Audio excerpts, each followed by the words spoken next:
Okay, I'm in Pripyat, April 25th, 1986. Everything looks completely normal right now. But before this city wakes up, its entire future is going to change. I'm inside Reactor 4's control room. Продолжайте тест.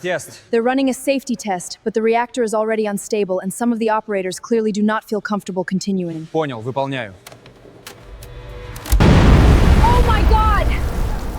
Reactor 4 just exploded. The roof is gone, the core is exposed, and somehow the workers still think this is only a normal industrial fire. The firefighters just arrived, but nobody told them what they're walking into. They have no radiation suits, and some of them are standing right beside reactor graphite. People are actually gathering here to watch the fire. They think those particles are just ash. But radioactive material is falling directly onto them right now. It's morning now, and the city still hasn't been warned. Children are playing outside, while the radiation meters behind me are already going completely off the scale. The first firefighters are arriving at the hospital, and they're already getting seriously sick.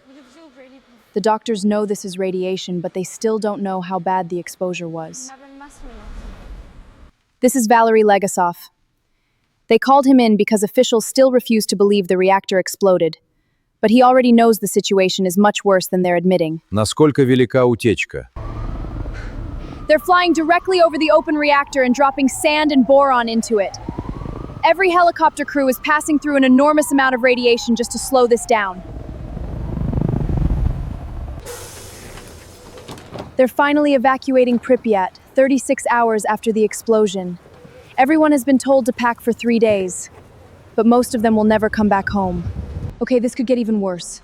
There's still water beneath the reactor, and if the melting fuel reaches it, the pressure could trigger another massive explosion. What's the solution? We must drain the tanks immediately. 3 workers have volunteered to enter this flooded basement and find the drainage valves.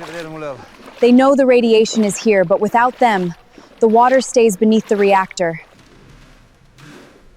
These miners are digging a tunnel directly beneath the reactor. It's unbearably hot down here, but they're still working because the fuel cannot be allowed to reach the groundwater. The robots couldn't survive the radiation, so now they're sending people.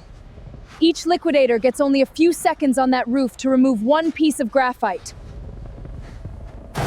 They're finally explaining what really happened. The rods initially... Yes, the operators made mistakes, but the reactor had a hidden design flaw, and the system kept that danger secret. So the system concealed this. I'm back in Pripyat years later, and the entire city is empty. Chernobyl wasn't only a reactor failure, it was what happened when protecting the truth became less important than protecting the system. The radiation was invisible. The decisions that caused it were not.